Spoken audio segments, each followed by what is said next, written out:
오늘 1부에서 3부 예배까지 또 거룩한 주일을 우리 사랑하는 성도님들하고 같이 보내면서 그런 생각이 들었어요. 참 우리 대강교회에 정말 서로에 대해서 따뜻하게 한마디 하는 걸 너무 잘하신다. 그리고 제일 잘하는 건 이렇게 포옹도 너무 잘하신다. 서로를 격려하는 능력이 참 하나님께서 우리 대강교회를 칭찬할 만한 것이 있다면 그게 아닌가, 그런 생각이 한번 들었습니다. 우리 마지막으로 우리 옆에 보고 한번 격려 한번 할까요? 예, 오늘까지 너무나 애쓰셨습니다. 사랑합니다. 축복합니다. 한 주간 힘내며 삽시다. 예, 한 주간이 이제 시작되는데요.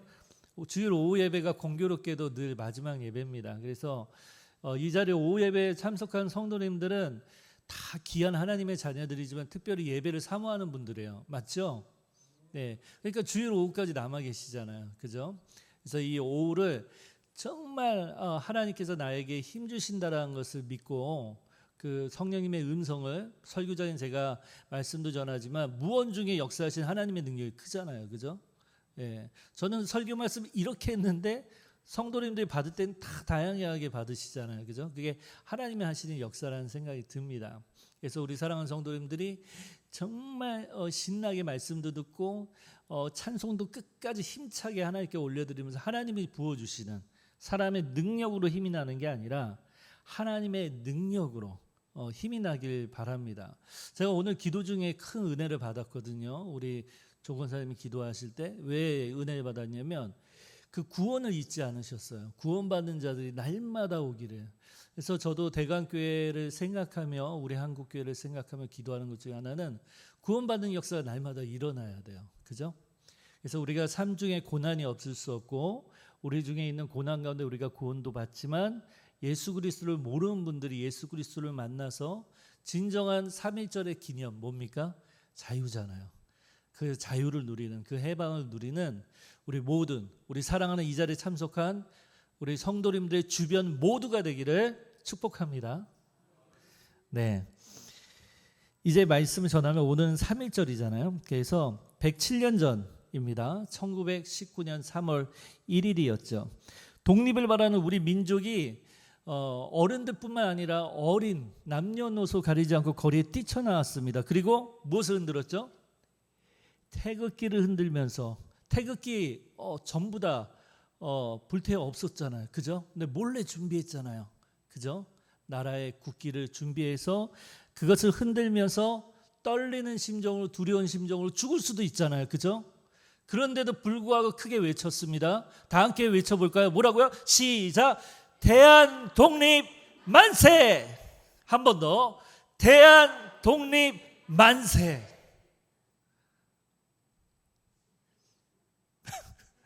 107년 전 일이지만 우리도 거기 있었던 거예요. 그죠? 우리 선조들이 그런 놀라운 일들을 했죠. 할 수밖에 없었습니다. 왜 그렇습니까? 그 일제 치하의 호사를 누리는 사람들도 있었지만 대부분 우리의 선조들은요, 우리 민족은요, 대부분 두려움과 짓밟힌 그 자존심과 그리고 눈물 속에, 절규 속에, 아픔 속에, 그리고 우리 국민 고유의 한 글자 한이라는 게 있어요. 그 한이라고 하는 그 슬픔을 안고 그 세월을 보내었습니다. 그리고 우리는 그럼에도 불구하고 그 시절에 하나님 우리 민족을 버리지 않으셨죠. 선교사님들이 여전히 곳곳에 있었습니다. 자신들의 목숨을 내놓으면서까지도 자신들의 나라로 돌아가지 아니하고 몰래 그 복음을 전하였던 선교사님들, 그것을 통해 우리는 복음을 들었어요. 복음을 들었고 그런 복음 가운데 그 고난을 보내며 이런 질문도 던지게 되는 겁니다. 하나님 도대체 어디에 계시나이까? 이건 불신앙의 고백이 아닌 거죠. 그죠? 왜 그렇습니까? 하나님을 몰랐으면 이런 고백을 절규를 할 수가 없어요. 하나님을 알기 때문에 이제 이런 고백이 가능한 거예요. 하나님 어디에 계십니까? 우리 민족의 아픔과 슬픔과 상실 가운데 복음을 들었는데 복음 속에 계시는 하나님은 살아계시다는데 지금 어디에 계십니까? 우리를 도우소서. 우리가 오늘 읽은 출애굽기 본문에도 우리 민족과 너무나 비슷한 상황 속에 있는 우리 히브리인들, 이스라엘 백성들을 봅니다. 우리는 35년의 일제 강점기가 있었지만 이스라엘은 몇 년입니까? 출애굽기에 무려 430년이나 고초를 겪었습니다. 그들이 그곳에서 그들이 어떤 문화적인 종교적인 유화 정책으로 인하여서 그들이 뭐 적응하면 어느 정도 괜찮게 살았다라고 하는 그런 어떤 고고학적인 증거들도 보이지만 어디까지나 신부는 그들은 노예입니다. 그들은 종이에요. 그들은 400년이 넘는 세웠던 나라가 없었습니다. 태어날 때부터 종이었고 죽을 때까지 벽돌을 구해야 했던, 그들보다 높은 신분에 있었던 이집트인데 애굽인들의 노예였어요. 매일 고역에 시달렸습니다. 우리 지금은 뭐 박물관도 가고 외국에 갔을 때 이집트 가서 막 피라미드도 보고 감탄도 하고 하지만 사실 아픔이 있는 거죠. 그걸 세우기까지 수많은 노예들이, 종들이 죽임을 당했습니다. 채찍질 당하면서 벽돌을 구우면서 그런 어려움 속에서 그런 피라미드들이 탁 세워져 있는 거예요. 그들의 그 절규 소리 가운데 그들이 외쳤던 건 결코 노래가 아니죠. 아픔입니다. 어쩌면 오늘 이 자리에 앉아 계신 우리 중에도 민족의 아픔이 있었던, 하지만 자유를 주셨던 이 해방의 기쁨이 있는 2, 3.1절을 생각하면서 동시에 우리는 개인을 한번 생각해 보잖아요. 그죠? 오늘 이 말씀 가운데 내 자신을 생각하며 민족의 아픔은 아닐지언정 내 개인적인 답답하고 아파하고 이 예배당에 오늘 올 때에도 홀로 자리에 앉아서 눈물로 기도했던 분들이 있을 겁니다. 그죠? 오늘도 그 절규의 신음소리, 그 문제 속에서 끙끙 앓고 계신 우리 성도님들이 있을지 모르겠습니다. 과연 하나님이 지금 내 억울함을 알고 계실까? 내 막막한, 내 이 절대 사방의 우겨쌈과 같은 이 상황 가운데, 아무도 나를 도울 수 없는 이 상황 가운데 하나님은 과연 지금 어디에 계시는가? 사랑하는 성도 여러분, 오늘 본문은 우리의 그런 질문 가운데 찬란한 햇살로 내려오시고 계시는 그 주님을 보여주고 계십니다. 결론적으로 하나님은 침묵하시는 분이 아니십니다. 하나님은 멀리 계신 관찰자가 아니라는 이야기예요. 107년 전 우리 민족의 함성을 들으셨던, 그 절규를 들으셨던 하나님은 지금도 우리의 작은 신음조차도 놓치고 계시지 않는다는 증거가 오늘 말씀 가운데 나타나 있다고요. 먼저 7절을 한번 보세요. 7절을 보면은 우리가 동사 부분을 한번 보면 우리의 상황, 그러니까 그 당시에 이스라엘 상황을 묘사하실 때 하나님이 그들의 상황을 안다라는 표현이 있잖아요. 근데 그냥 안다라고 이야기하지 않으세요. 점층적으로 더 강력하게 말씀하시죠. 어떻게 해요? 내가 보고 듣고 안다, 이렇게 말씀하신 거예요. 내가 그냥 안다가 아니라 어떻게 해요? 내가 보고 내가 듣고 안다라고 말씀하세요. 보고는 이제 본다라는 거잖아요. 본다라는 게 그냥 한번 쓱 지나치듯 본다는 의미가 아닙니다. 저희 자녀들이 이제 인큐베이터에 들어갔을 때 저는 40일 동안 한시도 눈을 뗄 수가 없더라고요. 인큐베이터 안에 있는 저희 자녀들을 보면서, 저희 자녀들 몸에 덕지덕지 붙어있는 그 밴드와 이런 어떤 검사기 같은 거, 장치가 달려있는 걸 보면서 절대 그냥 지나치듯 볼 수가 없었습니다. 정말 유심히 보고 아파하며 가까이 하면서 40일 동안 날마다 봤습니다. 여기서 본다라는 게 그런 의미입니다. 1초도 눈을 떼지 못하고 온 신경을 집중해 본다라는 거예요. 관찰한다는 게 아니에요. 그 심정까지도, 그 아픔까지도, 그 고통까지도 함께 동참한다라는 의미가 이 본다라에 있다는 것이죠.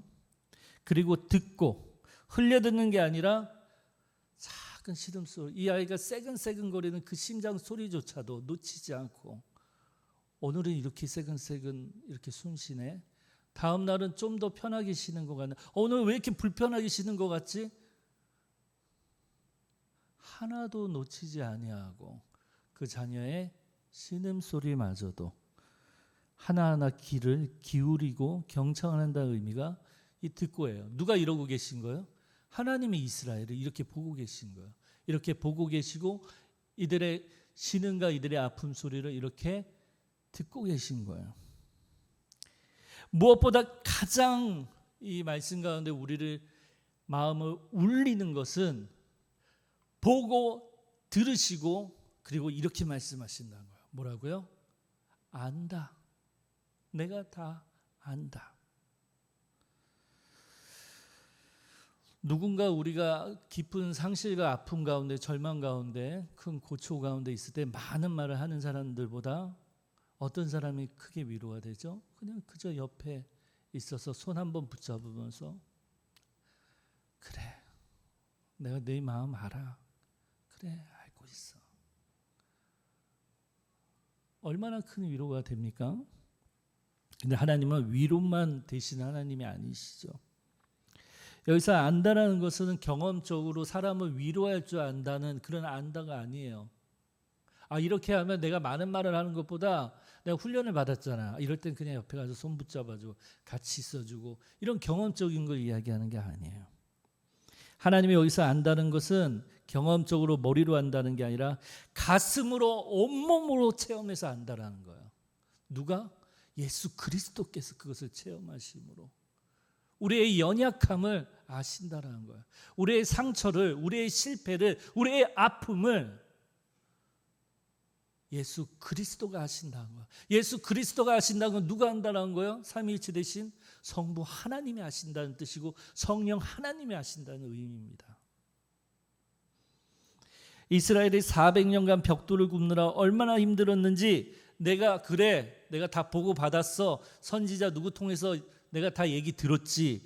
내가 여기 서류가 있네, 여기 문서와 같이 써져 있는 거 보고 내가 다 알아 하신 게 아니라, 너희가 채찍에 맞을 때 내 살이 찢기는 것 같았고 땡볕에서 벽돌을 나를 때 내 어깨도 십자가를 지는 것과 같이 무거웠다. 나는 너희의 고통을, 너희의 억울함을 함께 그 현장에서 겪었다 라고 하나님께서 말씀하신 거예요. 어떤 분들은 묻습니다. 하나님이 아신다면 왜 하나님은 침묵하시는 것과 같습니까? 아닙니다. 하나님은 침묵하시는 것이 아니라 우리의 고통을 함께 견디며 가장 완벽한 구원의 때를 기다리며 함께 동행하고 계신 분이 바로 우리의 하나님이십니다. 이사야 63장 9절의 말씀 같이 읽어볼까요? 시작. 그들의 모든 환난에 동참하사 자기 앞에 사자로 하여금 그들을 구원하시며 그의 사랑과 그의 자비로 그들을 구원하시고 옛적 모든 날에 그들을 드시며 안으셨으나. 하나님이 어떻게 하세요? 그들의 모든 환난에 동참하시사. 어떻게? 그들을 구원하시되 그의 사랑과 그의 자비로. 성경 곳곳에 이런 말씀이 기록되어 있어요. 곳곳에 우리와 함께 동행하고 계시는, 내가 너를 떠나지 아니하겠다, 내가 너와 함께하리라 약속하신 그 하나님이, 그 증거의 말씀이 출애굽기에만 등장하는 것이 아니고 7절의 오늘 말씀에만 등장하는 것이 아니라 성경 구약과 신약의 곳곳의 말씀의 그 증거는 넘칩니다. 하나님은 방관자가 아니라 고통의 무게를 함께 짊어지시는 우리 아버지 되시는 동반자 되십니다. 사랑하는 성도 여러분, 오늘 우리가 남몰래 흘리는 눈물, 아무에게도 말할 수 없는 그 억울함과 아픔은 주님께서 이미 뼈저리기에 알고 계십니다. 십자가를 지신 예수님께서 이미 우리가 겪을 수 있는 가장 밑바닥의 고통을 친히 우리를 위해 십자가에서 체험하셨습니다. 누가 자꾸 그래요. 이제 제가 목사이다 보니까 저는 이제 머리를 깎을 때나 어디 가면요, 제 아내가 저한테 하는 얘기가, 당신 왜 자꾸 목사인 거 얘기하고 다니냐고 저한테 이야기를 하는데, 일부러 합니다. 일부러. 왜냐하면 그렇게 자연스럽게 좀 복음을 흘려가게 하면 그분은 두 번째 만나잖아요. 그럼 제가 예수님 믿으세요, 교회 나오세요 하지 않아도 고민들을 막 이야기하세요. 저한테 고민들을. 이런 일이 있었는데, 뭐 어떤 일이 있었는데, 자연스럽게 그분들 교회 얘기를 저보다 더 많이 하세요. 제가 하는 것보다. 너무나 신기한 일인데요. 그분들이 이제 하는 얘기 중에 하나가, 아니 왜 신이 십자가에서 죽을 필요가 뭐가 있느냐, 이런 질문을 하는 거예요. 근데 그분들한테 이게 너무 궁금한 거예요. 이해가 안 되는 거예요. 하지만 뭐예요? 뭔가가 여기 안에 비밀이 있다는 건 아는 거예요. 그러니까 십자가를 질문하겠죠. 오늘 우리 이 말씀을 통해서 우리는 다시 한번 분명히 하나님을 통해서 알 수 있어요. 예수님께서, 신이신 예수님께서 십자가를 지실 필요가 없었죠. 죽으실 필요가 없었어요. 누구 때문에? 오직 우리의 아픔과 슬픔과 우리의 상실과 우리의 고통과 우리의 지옥으로 갈 수밖에 없는 우리의 정말 절망적인 저주의 이 상황을 끊기 위해서 하나님이신 예수님은 십자가에서 죽으신 겁니다. 우리는 이 사순절, 그래서 이 예수님을 우리는 기억하며 묵상하고 있습니다. 그분의 십자가는 우리에게 큰 슬픔이 아니에요. 낙심이 아닙니다. 우리에게 소망을 주고 있는 거예요. 오늘 본문의 말씀과 같이 우리에게 희망이 되어가고 있다는 겁니다. 예수님이 그런 십자가를 겪으셨다는 건 예수님이 우리와 함께 동행하고 계시다라는 뚜렷한 증거가 되는 겁니다.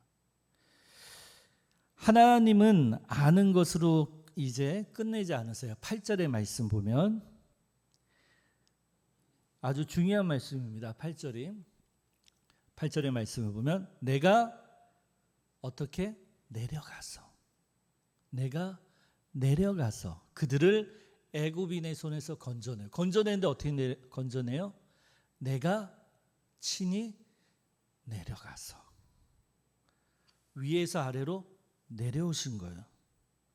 우리의 본능은 뭐예요? 우리의 종교, 인간의 종교, 타 종교에도 추구하는 게 뭐예요? 내려가는 게 아니라 뭐예요? 올라가는 거예요. 올라가는 겁니다. 네가 신의 경제에 이루고 싶은지, 네가 정말 신의 경제에 이루고 싶냐, 다른 사람들보다 뛰어난 도를 깨달아서, 네가 깨달음을 얻어서 네가 정말 올라가고 싶느냐, 신의 위치에까지 올라오라는 거예요. 타 종교는. 그런데 우리 기독교는 종교가 아니죠. 살아계신 하나님은 예수님을 통해 말씀하세요. 올라올 수 없으니, 어떻게 해요? 너희는 절대 올라올 수 없으니 하나님이 내려오신 거죠. 내려오신 거예요. 어디에? 내려오셔서 이 땅 가운데, 하나님이 창조하신 모든 피조물 가운데, 그리고 이 교회 가운데, 그리고 어디에요? 어디에? 손을 한번 이렇게 해보세요. 여기에 내려오신 거예요.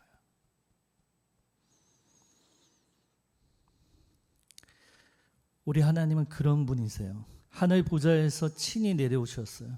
진흙탕 속에 노예들로 비참히 살고 있는 이스라엘 민족에게 너희가 올라와 하지 않으시고 직접 친히 내려오셨습니다. 이 내려오심은 고통을 겪는 자신의 자녀들의 역사 속에서 하나님의 능력으로 나타났습니다. 너무 신기하죠? 하나님이 내려오셨다라고 하는 그 말씀의 확신 속에 하나님의 놀라운 능력이 나타났습니다. 애굽의 노예들에게 내려오셔서 1919년 암울했던 이 땅 조선에도 성령의 불길로 내려오셨습니다. 평양 대각성 부흥 운동회까지도 성령님을 통하여 하나님은 내려오셨습니다. 무엇보다 내려오심의 절정은 바로 예수 그리스도의 십자가입니다. 예수님께서 인간의 몸으로 오신 성육신의 사건. 성육신이 굉장히 신학적인 용어지만 그래서 너무나 사랑스러운 거예요. 이 말이 성육신. 우리를 위해 내려오셨다. 3.1절 운동 당시 기독교인들이 가장 앞장서서 태극기를 들 수 있었던 힘과 능력이 어디서 왔나요? 하나님의 내려오심을 통해. 하나님이 이 민족을 버리지 않고 내려오셨다라는 그 믿음의 확신이 우리 기독교인들, 우리 열사들 가운데 있었기에 그 죽음도 두려워하지 않았던 겁니다. 인간의 본능은 죽음이 두렵잖아요. 그렇지 않습니까? 그런데 자신의 목숨을 하나도 아깝지 아니하고 내어놓을 수 있었던 건 하나님의 그 내려오심에 대한 그 믿음 때문이죠. 오늘 우리 삶에도 꽉 막힌 문제들이 이제 좀 지나갔어. 그리고 좀 평안해집니다. 그리고 없으면 좋겠으나 또 일어납니다. 또 일어나요. 반복됩니다.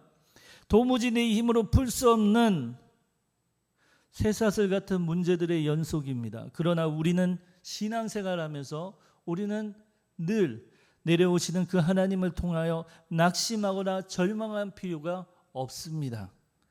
우리가 올라갈 수 없게 주님이 친히 내려오셨으므로 주님이 내려오시면서 바로 같은 이 세상의 권력도 홍해와 같은 절망의 바다도 쩍하고 갈라졌듯 우리의 인생의 문제들도 다 조각조각 찢어 밝히시는 그 하나님, 우리의 문제를 문제 같지 않게 만드시는 그 하나님, 그 하나님이 우리와 함께 동행하고 계십니다.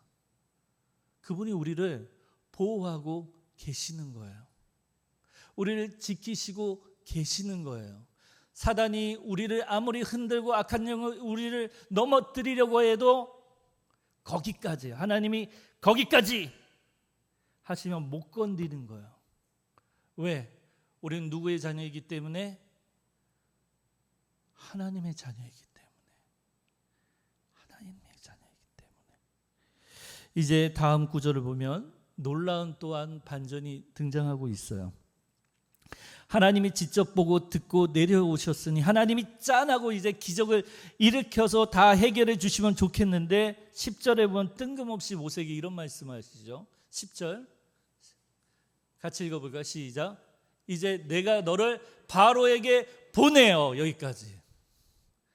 하나님이 직접 해결하실 줄 알았던 그게 아니에요. 어떻게 누굴 보내요?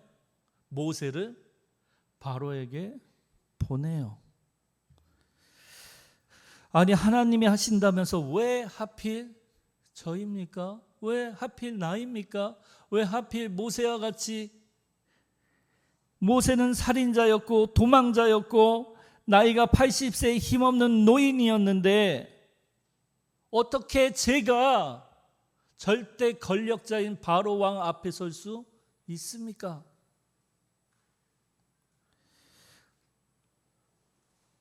하지만 하나님은요 말씀하세요. 이것이, 저 따라해 보실까요? 이것이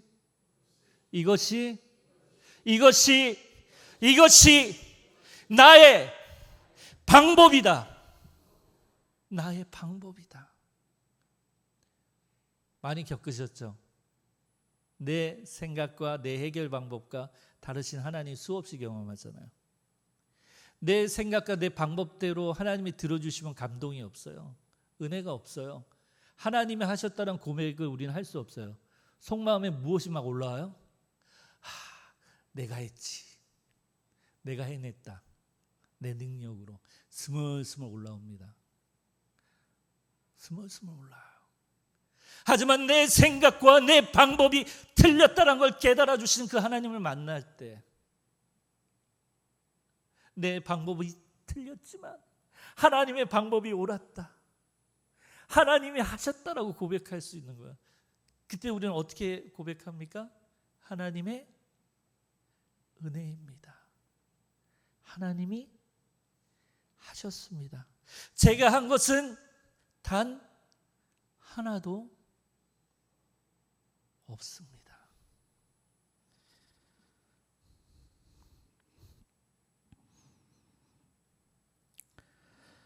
하나님의 방법, 초자연적으로 능력으로 일하시지만 그 능력을 담아낼 그릇으로 아이러니하게도 깨지지 않는 그릇을 사용하는 것이 아니라 너무나 깨지기 쉬운, 너무나 연약한, 너무나 안타까운, 너무나 보잘것없는 그릇.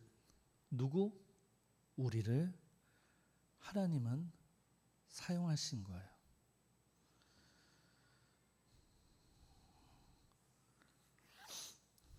우리 인간은 사실 존경할 만한 것이 가까이 들여다보면 하나도 없는 죄인들입니다. 아무리 가깝고 존경스러운 분이 있으시지 한 분씩은 가까이 모시고 계셔보세요. 연약한 점이 보일까요? 안 보일까요? 틀림없이 나타납니다. 틀림없이 나타나요. 하지만 하나님은 사용하시는 거예요. 그것이 하나님의 방법입니다. 하나님, 저 이제 할 수 없어요. 저 이제 하나님의 일을 하기에는 저는 너무나 실수가 많고 너무나 부족하고 너무나 힘도 없어요. 너무나 바쁘고 너무나 할 일도 많고 너무나 주님이 누구보다 잘 아시잖아요. 알지. 그런데 깨질 것 같은 연약한 그릇인 너를 사용하는 것은 내 방법이다. 누구도 토를 달 수가 없습니다. 사람을 평가하기는 쉽지만 그렇게 사람을 사용하신 하나님은 그 누구도 평가할 수 없습니다. 없어요. 그래서 어린 디모데 보고 가르치고 담대히 디모데보다 훨씬 나이 많은 성도들 앞에 교회를 이끌어가고 또 말씀을 전하고 할 때 바울이 그렇게 가르칠 때 왜 교인들이 그렇게 디모데의 뜻에 순종해야 합니까? 바울이 너무나 옳은 말을 했기 때문에? 아니요. 하나님의 방법이기 때문에. 디모데의 예를 든 거고 우리도 마찬가지예요. 왜 이렇게 나이 많으신 나를 사용하십니까? 왜 이렇게 질그릇 같은 깨지기 쉬운 나를 하나님의 방법이기 때문에. 그리고 주님은 12절에 이렇게 약속하세요. 12절에. 저 한번 따라해 볼까요? 내가 반드시 너와 함께 있으리라. 아멘. 바로에게 보내신 건 하나님이신 거예요. 그리고 보내기만 한 것이 아니라 내가 너와 함께 하겠다. 이 약속 하나면 충분한 겁니다. 전능하신 하나님이 함께 하시는데 이 세상에 두려워할 것이 무엇입니까? 그 문제가 결코 우리를 영원한 죽임에 놓이게 할 수 없습니다. 하나님은 지금도 아파하는 세상을 향해 내려오고 계세요. 그런데 주님은 누구의 손을 빌려 내려갈까? 하나님의 사람을 찾고 계십니다. 거창한 독립운동을 하라는 게 아닙니다.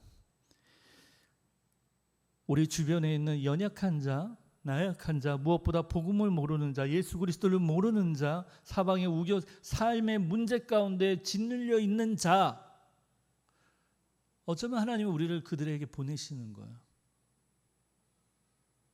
그들을 한 명의 교인으로 만들기 위해서가 아니라 우리로 하여금 찾아가게 하시는 거예요. 그들과 만나 그들에게 그 고통과 아픔을 동감하며 함께 하신 하나님을 전할 때 그것이 교회가 되는 거예요. 그것으로 충분한 거 아닙니까? 그것이 교회가 되는 거예요. 그것이 선교입니다. 직장에서 일을 할 때 연약한 자, 내부 고발을 해서 왕따를 당하고 있는 직장인들을 봤을 때 서로 외면하는 것이 아니라 그런 사람에게 따뜻한 차 한 잔을 건네는 용기. 층간소음으로 얼굴 붉혔던 이웃에게 먼저 찾아가서 사과할 수 있는 그 따뜻한 마음.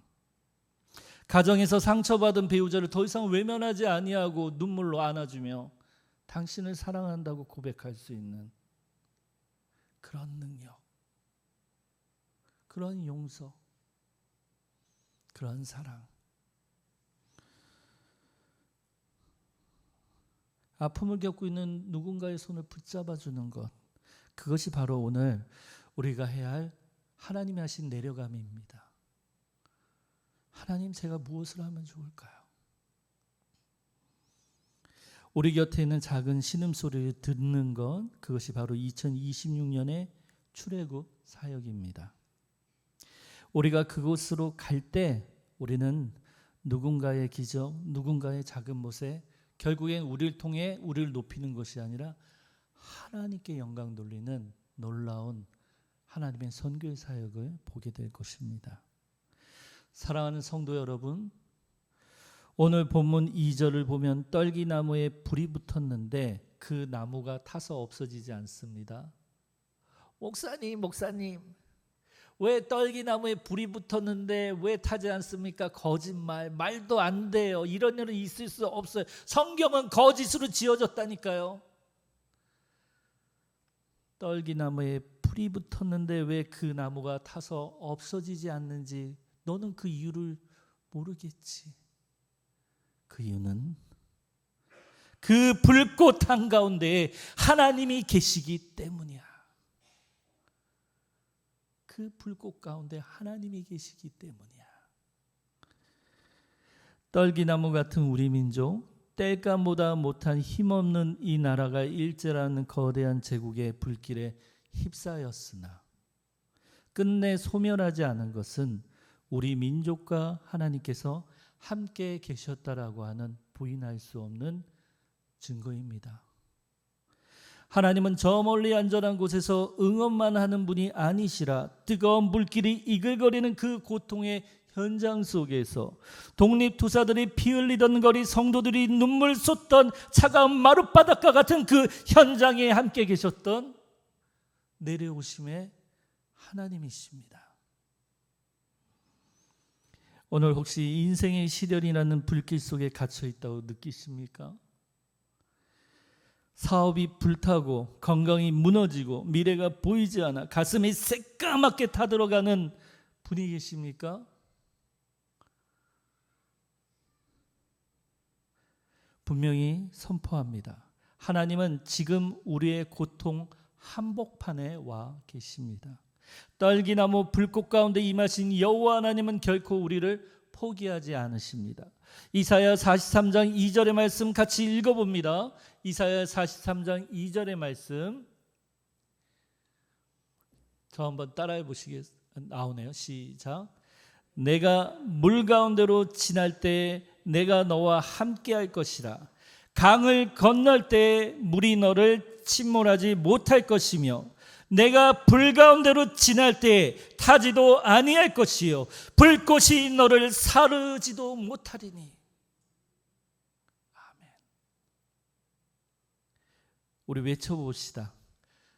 절망은 물러갈지어다.